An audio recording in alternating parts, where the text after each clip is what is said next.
오늘 주신 하나님의 말씀 함께 보시겠습니다. 사사기 8장 4절에서 9절의 말씀입니다. 구약성경 374쪽 사사기 8장 4절부터 9절의 말씀. 우리 함께 한 목소리로 합독해서 하나님 앞에 올려드리겠습니다. 다 함께 읽겠습니다. 시작. 기드온과 그와 함께 한 자 300명이 요단강에 이르러 건너고 비록 피곤하나 추격하며 그가 숫곳 사람들에게 이르되 나를 따르는 백성이 피곤하니 청하건대 그들에게 떡덩이를 주라. 나는 미디안의 왕들인 세바와 살문나의 뒤를 추격하고 있노라 하니 숫곳의 방백들이 이르되 세바와 살문나의 손이 지금 내 손 안에 있다는 거냐? 어찌 우리가 내 군대에게 떡을 주겠느냐 하는지라. 기드온이 이르되 그러면 여호와께서 세바와 살문나를 내 손에 넘겨주신 후에 내가 들가시와 찔레로 너희 살을 찢으리라 하고 거기서 브누엘로 올라가서 그들에게도 그같이 구한즉 브누엘 사람들의 대답도 숫곳 사람들의 대답과 같은지라. 기드온이 또 브누엘 사람들에게 말하여 이르되 내가 평안히 돌아올 때에 이 망대를 헐리라 하니라. 아멘. 초심이라는 말이 있죠. 우리가 지난주에도 이 초심을 언급했었는데요. 국어사전에는 간단하게 되어 있습니다. 초심은 처음에 먹은 마음 이렇게 되어 있더라고요. 처음에 먹은 마음. 자, 그런데 이 초심에 대한 의미나 적용이 종교마다 다르고요. 또 각 사람들마다 다르더라고요. 자, 그래서 우리도 요 좀 초심에 대한 우리만의 의미를 규정하면 참 좋겠다라는 생각이 들어서 한번 이렇게 규정을 해보면 좋을 것 같습니다. 자, 우리 청도 한인교회에서의 초심이란 우리 한번 화면 띄워주시면요, 같이 함께 읽겠습니다. 시작. 인생에서 처음으로 예수 그리스도를 인격적으로 만났을 때 가졌던 결단과 각오와 다짐과 비전이다. 자, 혹시 우리 교회에서의 초심은 이겁니다라고 하는 이 문장에 대해서 이의를 제기하실 성도님들이 계시다면 오늘 중으로 저에게 연락을 해 주시기 바랍니다. 이게 지금 농담으로 드리는 말씀이 아니고요. 우리 교회의 초심이라는 말을 제가 만들어서 우리 성도님들에게 이렇게 제시하기보다는 이걸 좀 우리가 같이 만들면 좋겠다. 목사님, 우리 청도한인교회 초심은 이런 거였으면 좋겠어요 라고 우리가 좀 이렇게 함께 이 초심에 대한 의미를 만들고 또 그 초심을 우리가 함께 지켜나가자라는 의미에서 이걸 같이 만들면 좋겠다. 그래서 제가 지금 제시해드린 이 내용을 바탕으로 어떤 표현이라던가 또 단어라던가 그런 의미들을 우리가 좀 보완하고 보충해서 함께 이 초심을 지켜나가면 좋을 것 같습니다. 인생에서 우리가 처음으로 주님을 만났을 때 여러분, 그때 우리가 가졌던 생각들, 다짐들, 각오들, 비전들은 결코 세속적인 것일 수가 없었을 것 같아요. 그죠? 그 어느 것보다 순결한 생각과 마음에서 비롯된 정말 지극히 주님만을 위한, 지극히 하나님 나라만을 위한 그러한 것들이었을 테니까요. 그런데 우리가 이 세상에 속해서 살다 보니 그 초심을 조금씩 잃어버리기도 하고 잊어버리기도 하면서 우리의 삶에 어떤 변화들이 생겼을 것입니다. 어떤 분들은 초심을 잃을 때 내가 어떻게 변했는지를 아는 분들도 계시겠지만요, 사실 많은 그리스도인들이 자기가 초심을 잃었는지 안 잃었는지도 모를 뿐더러 초심을 잃은 결과 내 삶이 어떻게 변해 있는가를 더더욱 모르시더라고요. 한번 우리 성도님들 잘 생각해 보십시오. 인생에서 처음으로 예수 그리스도를 인격적으로 만났을 때 그때 가졌던 어떤 결단과 각오와 다짐과 비전을 지금도 갖고 계십니까? 내가 그때 뭔 생각을 했었지? 기억이 안 나진 않으십니까? 물론 어떤 분은요, 명확하게 나는 주님을 만난 시점이 없어요. 저는 언제 인격적으로 예수님을 만났는지 모르겠어요. 그렇지만 예수님은 믿어요. 이런 분들도 계셔요. 자, 근데 그렇다 하더라도 그렇다 하더라도 내가 주님을 위해서 나의 것을 드리겠습니다. 내가 주님을 위해서 내 인생을 다 주님을 위해 드리겠습니다 라는 식의 어떤 헌신을 했던 그 시점은 반드시 한 번은 있으셨을 것이다 라는 거죠. 그러면 그때 주님 앞에 드리겠다라고 했던 그것이 뭐였냐고요. 그 초심이 무엇이었냐는 것입니다. 자, 우리가 이 초심을 잃어버렸을 때, 잊어버렸을 때, 그리고 이 초심에서 벗어날 때 과연 우리의 삶에 어떤 일들이 벌어지게 될까요? 오늘 우리가 이 기도원의 경우를 통해서 함께 이러한 부분들을 좀 생각해 보기를 원합니다. 그래서 다시 그때의 그 초심을 우리가 찾고 지금 현재의 내 삶에서 그 초심을 어떻게 다시 살려갈 것인지를 기도하며 주님 앞에 새롭게 서는 오늘 이 예배의 시간이 될 수 있기를 소망합니다. 자, 기드온과 300 병사들은 이 요단강 동편에서 미디안 연합군을 대파한 후에 서편이죠. 서편에서 미디안 연합군을 대파한 후에 그 잔당들을 추격해서 이제 요단강 동편 지역까지 쫓아갑니다. 그러니까 이제 잔당이라고 표현을 했지만 그 수는 자그마치 15,000명이나 되었어요. 그러니 적은 수는 아니죠. 자, 그렇기 때문에 이 승기를 잡았을 때 다시는 이스라엘 영토를 넘보지 못하도록 그 잔당들을 완전히 제거해야 했을 것입니다. 자, 그렇지만 이 기드온과 300명은요 너무나 지쳐 있었어요. 지쳐 있고 배고프고 피곤했지만 자신들의 주어진 그 사명을 감당하기 위해서 지금 미디안 잔당들을 추격했던 것입니다. 자, 그러다가 이제 요단강 이쪽 이 서쪽 지역에 위치한 이제 숫곳이라는 마을에 다다르게 됩니다. 자, 기드온은 이 숫곳 사람들에게 자신과 자신을 따르는 백성이 배고프고 지치고 피곤하니 떡덩이를 좀 주면 좋겠다 이렇게 요구를 합니다. 자, 그러면서 미디안 왕들인 세바와 살문나를 내가 지금 추격하고 있다 이렇게 말을 해요. 자, 그러나 이 숫곳의 방백들, 다시 말해서 이 숫곳의 지도자들은 기드온의 요구를 들어주기를 거절합니다. 아니, 세바와 살문나를 지금 잡지도 않았는데 어떻게 우리가 당신과 당신의 군대들에게 떡을 줄 수 있겠느냐라는 것이었어요. 굉장히 의외의 반응이죠. 왜냐하면 숫곳이라던가 또 그 뒤에 등장하는 이 브누엘이라는 마을은 이스라엘 사람들이 거주했던 마을이었기 때문입니다. 자, 그러면 우리가 먼저 살펴볼 것이 이 기드온이 숫곳 사람들에게 요구했던 그 내용들을 한번 살펴보면 좋겠어요. 자, 초심을 잃은 기드온에게서 어떤 변화가 생겨나는지를 한번 잘 생각하시면서 5절을 다시 한번 보겠습니다. 자, 한번 제가 읽어볼 테니까요, 우리 성도님들께서는 어떤 변화 포인트가 있는지를 잘 보십시오. 그가 숫곳 사람들에게 이르되 나를 따르는 백성이 피곤하니 청하건대 그들에게 떡덩이를 주라.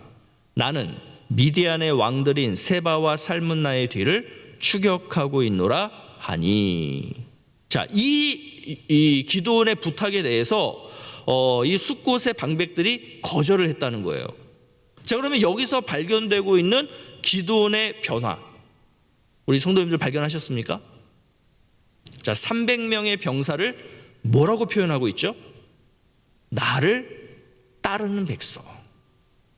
자, 이 표현을 히브리어 그대로 직역을 다시 한국말로 해보면 이런 의미가 됩니다. 내 발 밑의 백성들.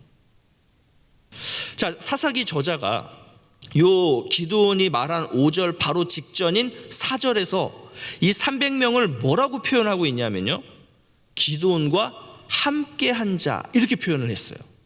자, 그런데 기드온은 4절에서 이 기드온과 함께한 300명을 뭐라고 지금 다시 바꾸고 있습니까?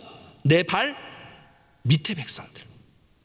다시 말해서 자신의 지배하에 있는 사람들, 자신의 부하들로 표현하고 있다는 거예요.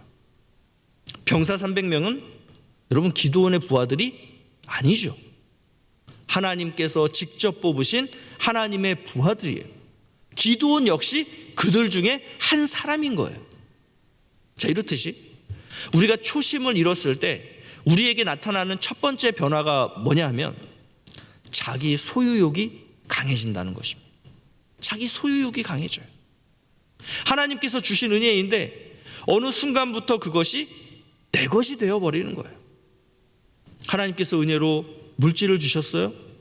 처음에는 그것이 너무 감사해서 그 물질을 내가 하나님을 위해 쓰겠다고, 이 세상에 가난한 자들을 위해 쓰겠다고 이렇게 하나님 앞에서 다짐을 합니다. 그런데 시간이 지나면서 그 물질을 쟁여놓지요. 하나님의 기준이 아닌 내 기준대로, 하나님의 뜻대로가 아닌 내 뜻대로 그렇게 쟁여놓은 물질들을 씁니다. 하나님을 위해 사용하는 것이 아니라 나를 위해 사용하고 또 나를 위해 모아두기 급급한 것. 여러분, 이것이 바로 우리가 초심을 잃었을 때 생겨나는 변화라는 거예요. 또 처음에 하나님께서 우리 자녀를 주셨을 때 그때의 초심이 어땠습니까? 내 자녀가 아닌 하나님의 자녀로 알고 내가 하나님의 뜻대로 키우겠습니다 라고 했는데, 지금은요, 또 나에게 주신 직급, 나에게 주신 지위, 여러분 다 마찬가지 아닙니까? 자, 또 우리 기드온에게 나타나고 있는 변화가 있다면 뭘까요? 나는 미디안의 왕들인 세바와 살문나의 뒤를 추격하고 있노라. 여러분, 이 표현이 어떻습니까? 틀린 말 있나요? 틀린 말은 없어요. 맞는 표현이에요. 자, 그런데 너무나 중요한 정보를 지금 전달해 주지 않고 있어요. 지금 이 사람들을 설득하려면 중요한 정보를 전달해 줘야 되는데 그걸 지금 빼고 있어요. 자, 지금 기드온은 왜 세바와 살문나를 추격하고 있습니까? 하나님께서 시키신 일이잖아요. 하나님께서 미디안 족속들을 기드온의 손에 넘겨주셨기 때문에 저들의 뒤를 쫓고 있는 거잖아요. 지금 하나님의 명령으로 이 전쟁을 하고 있는 것이잖아요. 자, 그런데 이러한 하나님에 대한 중요한 정보들은 쏙 빠지고 뭐라고 말하고 있습니까? 나는, 우리가 지난주에 살펴봤던 것처럼 하나님의 전쟁이 아니라 지금 자신의 전쟁이 되어버린 거예요. 자, 그래서 초심을 잃었을 때 나타나는 변화 두 번째는 뭐냐면요, 내 삶에서 하나님은 사라지고 내가 주인공이 되는 것입니다. 하나님의 방식으로, 하나님의 기준으로, 하나님의 가치로 살아가는 것이 아니라 내 방식으로, 내 기준으로, 내 가치대로 살아가는 것. 여러분, 이것이 초심을 잃었을 때 나타나는 변화라는 거예요. 자, 그랬기 때문에 숫곳 지도자들이 이 기드온의 요구를 거절한 것입니다. 그런데 사실 이 기드온의 요구를 거절한 이 숫곳 사람들도 참 문제예요. 우리가 조금 전에 말씀드렸듯이 이 숫곳 사람들이라고 해서 이방인들이 아닙니다. 기드온과 같은 유대인들이었어요. 그런데 미디안 잔당들을 추격하는 이 기드온과 그 일행을 도와주지 않았다는 것은 이 에브라임 지파와의 다툼 속에서도 우리가 봤듯이 지금 이스라엘 이 지파들 간에 분열이 생겨나고 있다. 이스라엘의 그 12지파가 하나 되지 못하고 있다는 것을 보여주는 대표적인 장면 중에 하나인 것입니다. 그리고 이 지파 간의 분열이라고 하는 이 주제는요, 또 사사기의 굉장히 중요한 주제 중에 하나이기도 합니다. 자, 이건 우리가 이제 앞으로 또 계속 살펴보게 될 거예요. 자, 그러면 이 숫곳 사람들은 왜 기드온의 요구를 거절했을까? 그냥 무턱대고 거절한 것은 아니라는 거죠. 자, 그래서 이 사람들을 우리가 이해하기 위해서 한번 지도를 좀 볼 필요가 있을 것 같습니다. 자, 한번 지도를 띄워주시면, 자, 왼쪽 지도가 사사기 당시의 지도고요. 기드온 이야기에서 등장하는 이제 납달리라던가, 그죠? 여러분 글씨가 작지만 보이십니까? 그거 한번 이렇게 빨간색이 나오도록 한번 이렇게 해주십시오. 예, 이렇게 납달리라던가 아셀이라던가 므낫세라던가 이제 에브라임이 보이죠. 자, 그리고 이제 그 가운데 붉은 사각형, 예, 이 가운데 붉은 사각형 지역을 확대한 지도가 오른쪽 지도예요.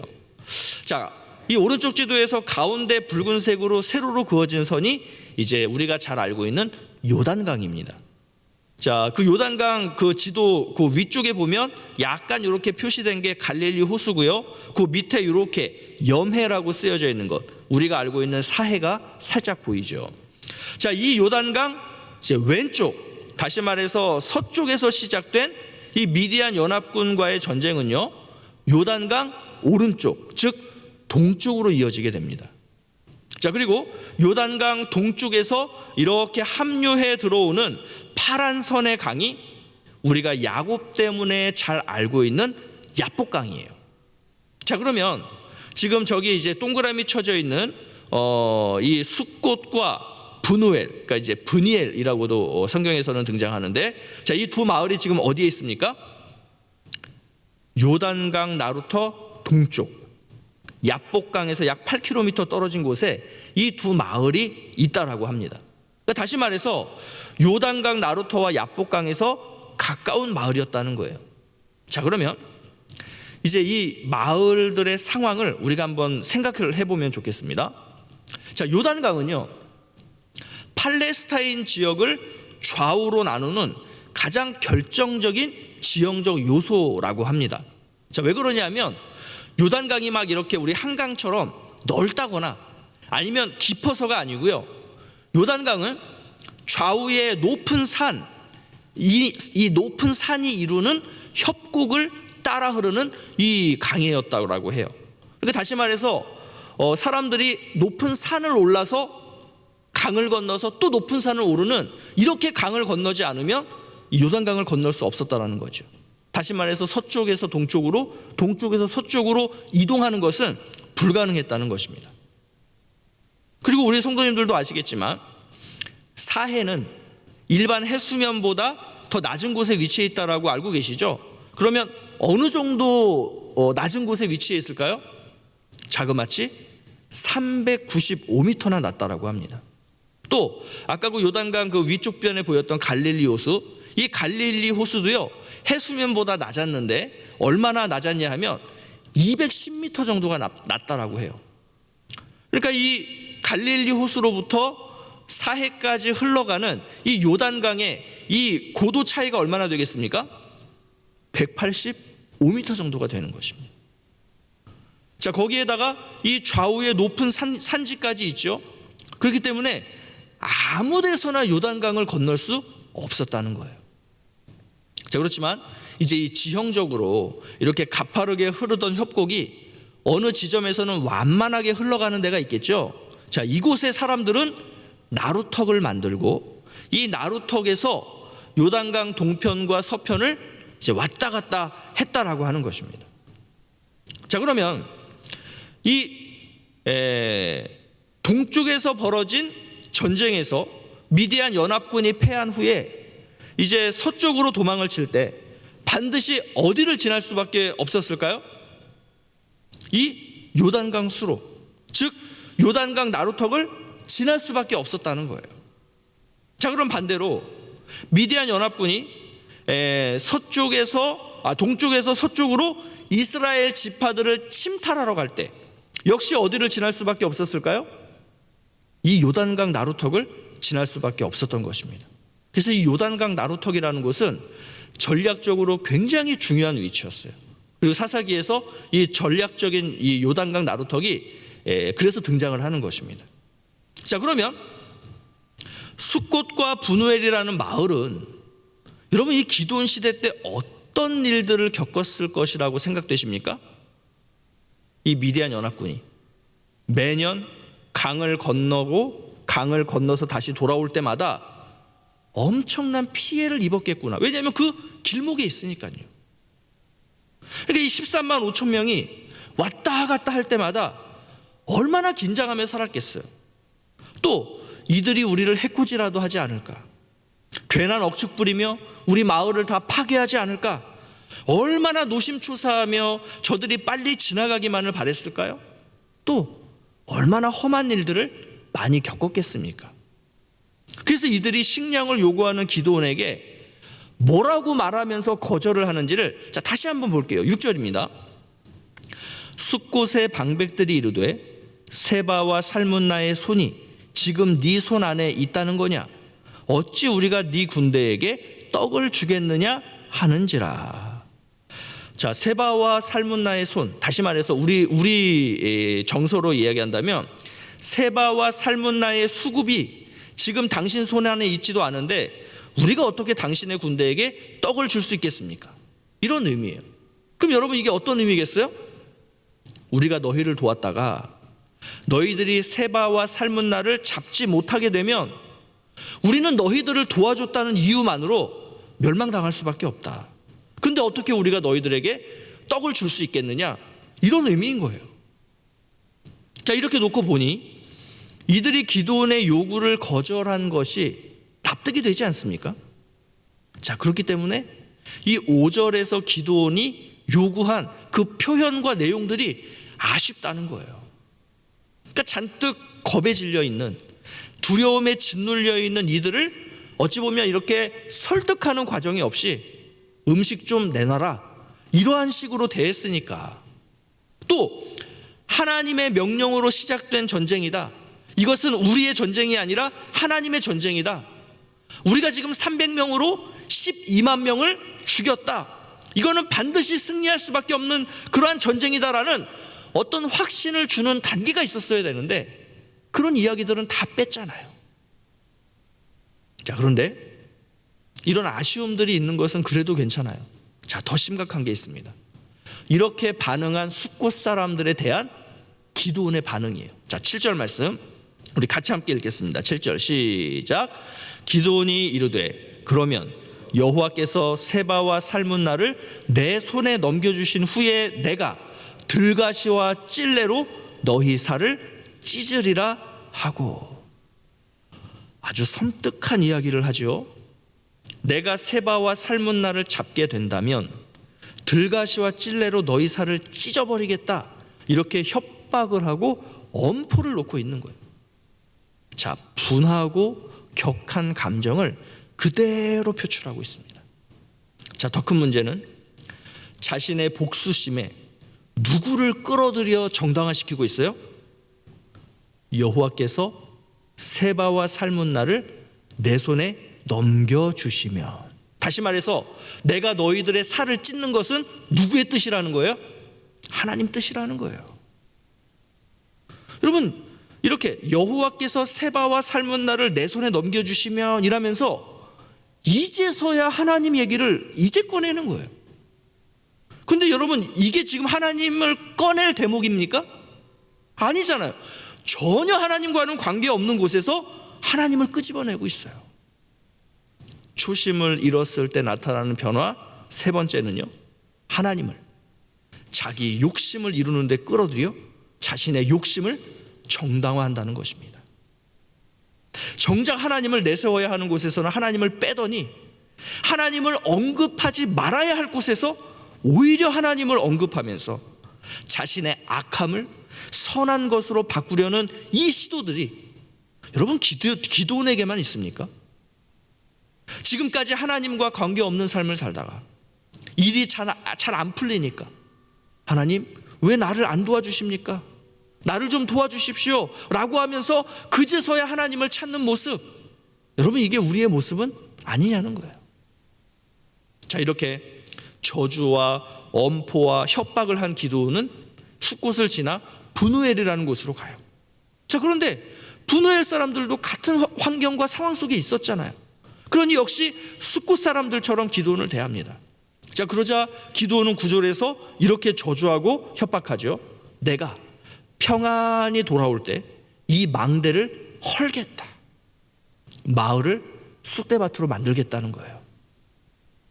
물론 힘들고 어려울 때 이러저러한 핑계와 이유들을 대면서 안 도와주고 깔보고 얕봤던 사람들을 향해서 우리도 그런 마음 가질 수 있죠. 그렇지 않습니까? 우리가 도움을 요청했는데 사람이 야, 내가 널 왜 도와줘야 돼? 네가 지금까지 살아온 삶을 보면 내가 너 도와줘봐야 너 이거 나한테 못 갚을 거 뻔해. 그러니까 다른 데 가서 알아봐. 여러분, 이렇게 사람들이 대할 때 솔직하게 어떤 생각 듭니까? 그래, 두고 보자. 내가 정말 성공하기만 하면, 이번 일이 잘 되기만 하면 내가 이 수치 수모 내가 다 갚아줄 거야. 한번 두고 봐. 하나님, 이번 한 번만 좀 도와줘 보십시오. 그러면 정말 제가 이 은혜 정말 잊지 않겠습니다. 여러분, 이런 생각과 이러한 마음 들지 않으십니까? 근데 만약에 우리가 이러한 생각과 마음이 들 때, 우리가 그렇게 하나님께 간구한 대로 하나님이 들어주신다, 어떤 일이 발생할 것 같으세요? 자, 한번 기도원을 통해서 볼까요? 자, 기도원과 300병사는요 이제 세바와 살문나를 비롯한 이 15,000명의 잔당들이 있는 곳에 드디어 도착을 하게 됩니다.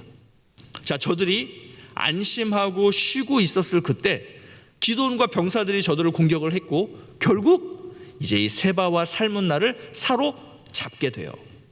기도원의 바램대로 이루어진 것입니다.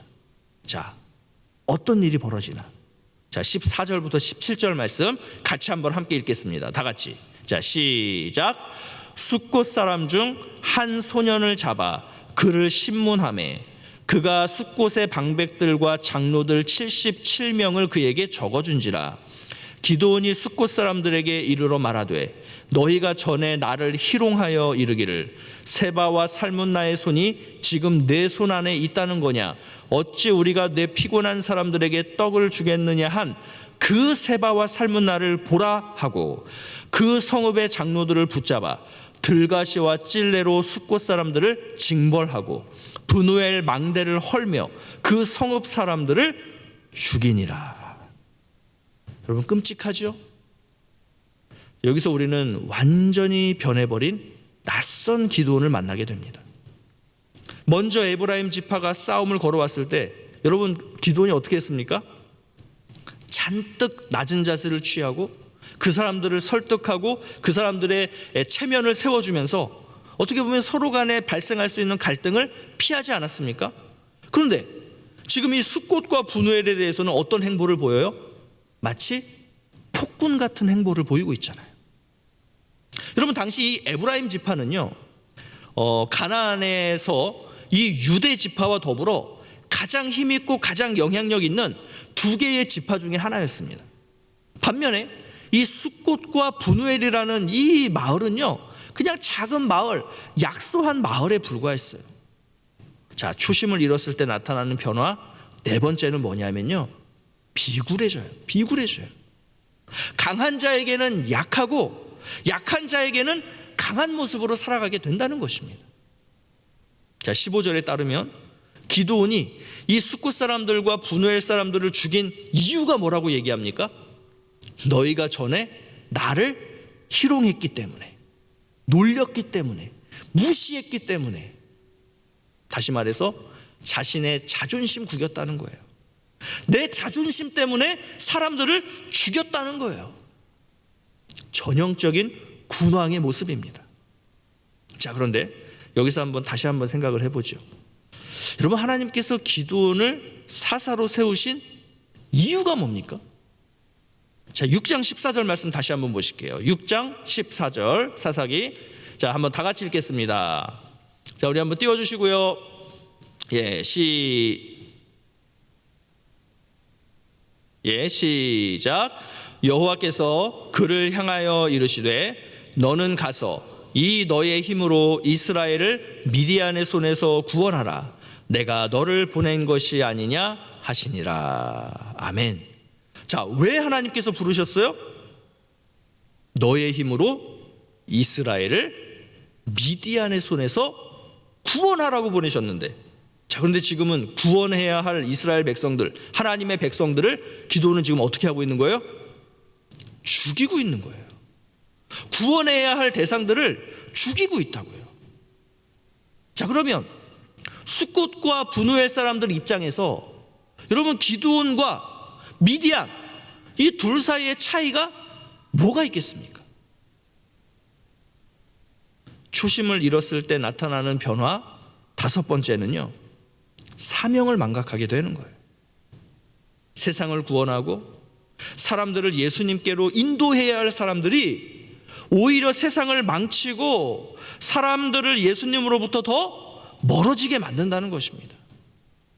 그래서 여러분, 이 세상 사람들 입장에서 예수님 없이 사는 사람들이나 예수님을 믿는 사람들이나 다를 바가 없어 보여요. 아니, 오히려 예수 믿는 사람들이 더하다라고 얘기를 해요. 자, 우리는 오늘 이 기도원의 이야기를 통해서 초심을 잃었을 때 나타나는 변화들 몇 가지를 좀 살펴봤습니다. 이 외에도 더 많이 있겠죠. 자, 그러면 우리가 살펴봤던 변화들 다시 한번 처음부터 정리를 한번 해볼게요. 자, 첫 번째로 우리가 초심을 잃었을 때 어떤 변화들이 나타나냐면 자기 소유욕이 강해집니다. 또 내 삶에서 하나님은 사라지고 내가 주인공이 됩니다.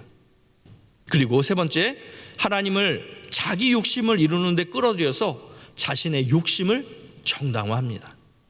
그리고 네 번째, 강한 자에게는 약하고 약한 자에게는 강한 비굴한 모습으로 살아가게 돼요. 그리고 다섯 번째, 사명을 망각하게 됩니다. 그러다 보니 세상 사람들이 우리를 볼 때 믿는 자나 믿지 않는 자나 다를 게 없고요, 오히려 믿는 사람들이 더해 라는 소리를 듣게 됩니다. 여러분, 혹시 이 다섯 가지 중에서 지금 나에게 나타나고 있는 모습은 없으십니까? 이 시간 다시 우리가 초심으로 돌아가기를 원합니다. 주님을 처음 만났을 그때로 돌아가기를 원합니다. 변한 내 모습들을 다시 바꿀 수 있기를 원합니다. 늦지 않았습니다. 우리는 할 수 있어요. 우리가 주님을 찾고 주님을 의지하면 다시 주님께서 우리를 새롭게 세워주실 줄로 믿습니다. 아무쪼록 이 세상에 속한 자의 삶이 아니라 우리 주님께 속한 자의 삶을 사는 그런 우리 모두가 되어서 이 세상의 영혼들을 구원하는 그런 하나님의 사람들로 다시 설 수 있는 우리 모두가 될 수 있기를 예수 그리스도의 이름으로 축복합니다. 우리 이 시간 함께 찬양하고 우리의 초심들을 다시 한번 점검하고 생각하시면서 우리 하나님 앞에 기도하는 시간 갖겠는데요, 이 찬양 모르시는 성도님들도 계실 텐데 그 가사들을 한번 이렇게 보시면서 과연 지금 나는 이 세상 가운데 어떻게 서 있는가, 지금 하나님을 예배하고 있다라고 하는 나는 우리 하나님 앞에 어떻게 서 있는가를 우리가 한번 점검하면서 기도하면서 이 찬양 하나님 앞에 올려드리겠습니다. 함께 찬양하겠습니다. 많은 이들 말하고 많은 이들 말하고 많은 이들 노래는 하지만 정작 가진 않는 길, 두려운 생각보다 많이 힘들고 험한 길보다 그저 말로만 가려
한번 생각을 해보시면 좋겠습니다.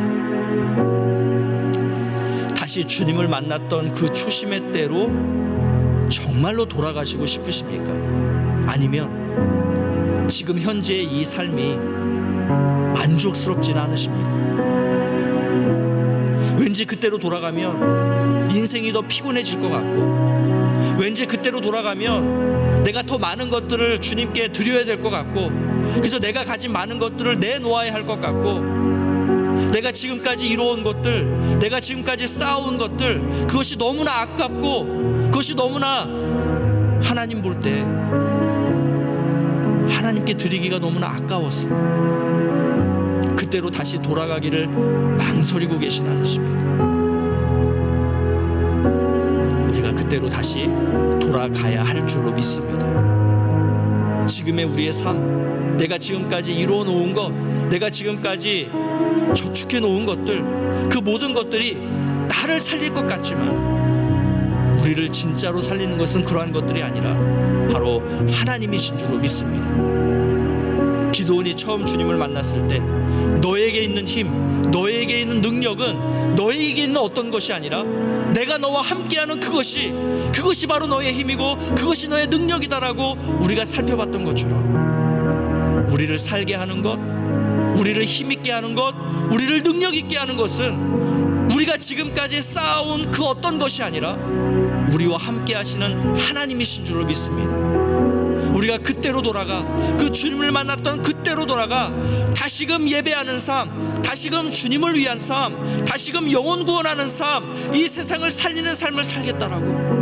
주님, 다시 한번 나에게 그 초심을 허락하여 주시옵소서. 주님, 다시 한번 나를 그때로 돌아가 나를 다시 새롭게 세워주시옵소서. 그래서 이 땅에서 주신 그 사명을 이루는 삶을 살아가게 해달라고 우리가 이 시간 기도하실 때 주여 한번 간절히 부르시고 하나님 앞에 기도하겠습니다. 기도합니다. 주여, 아버지 하나님, 아버지 하나님, 아버지 하나님, 이 시간 우리가 주님을 처음 만났던 그때로 돌아가기를 원합니다. 주님을 위해서 이 모든 것, 나의 모든 삶을 드리겠다라고 결단하며 다짐하며 하나님과 함께 비전을 논하며 주님과 함께 그렇게 동행하겠다라고 생각했던 하나님 그때로 돌아가기를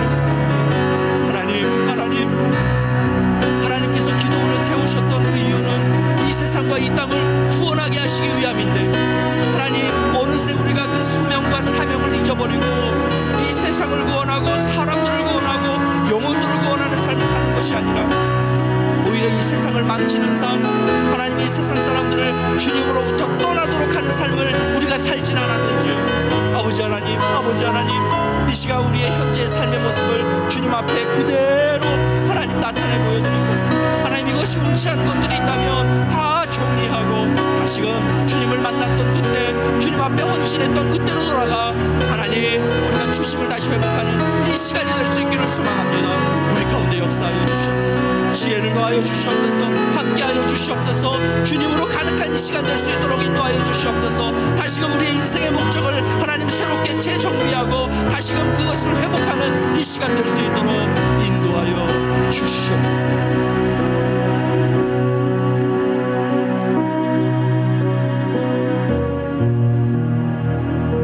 주님,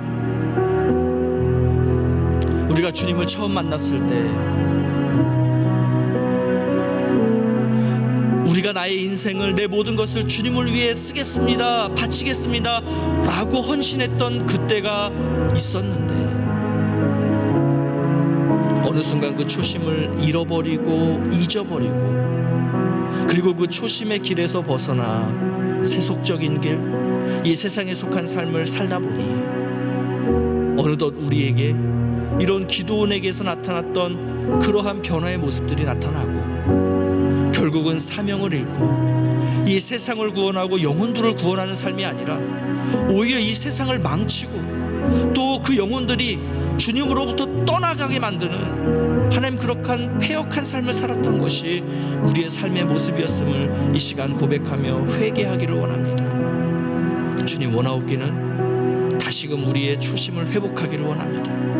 다시금 주님께 헌신했던 그 헌신의 순수한 마음과 그 헌신의 하나님 순수한 태도로 우리가 다시금 오늘 우리에게 주어진 이 하루의 삶을 살아갈 수 있기를 소망합니다.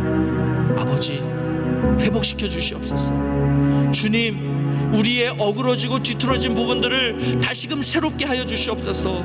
하나님, 죄로 인해 욕망으로 인해 더러워지고 얼룩져 있는 우리의 삶을 깨끗하게 하여 주시옵소서. 지금까지 내가 누려온 것들, 지금까지 내가 모아온 것들, 지금까지 내가 쌓아온 것들, 내가 다시 초심으로 돌아가면 이러한 모든 것들을 잃어버릴 것 같아서 다시 초심으로 돌아가기가 두려워하는 마음들이 있다면 그것이 아니라고, 지금 다시 이 자리에서 새롭게 일어나 우리가 주님을 바라보며 주님과 함께 동행하는 삶을 살기를 원하시는 것이라는 것을 주님 다시금 깨닫게 해주셔서 우리가 주님 안에서 온전케 되는 시간, 주님 안에서 새로운 사명을 부여받는 시간, 그래서 주님과 함께 다시금 동행하는 그러한 삶을 살아갈 수 있는 우리 모두가 될 수 있도록 하나님 역사하여 주시옵소서. 이제는 우리 구주 예수 그리스도의 은혜와 하나님 아버지의 그 크신 사랑과 성령 하나님께서 함께 하시며 동행하시며 우리의 초심을 회복해 하시는 그 놀라운 회복의 은총이, 주님, 초심으로 돌아가겠습니다. 지금까지 나에게 있는 것들을 아까워하는 마음보다 초심으로 돌아가 주님께서 허락하신 그 사명을 다시 감당하는 삶을 살겠습니다 라고 결단하며 다짐하는 주의 거룩한 백성들 위해, 저들의 삶의 현장들 위해, 우리의 생업의 현장들 위해, 그리고 우리 청도 아닌 교회 위에 이제로부터 영원토록 함께 있을지어다. 아멘.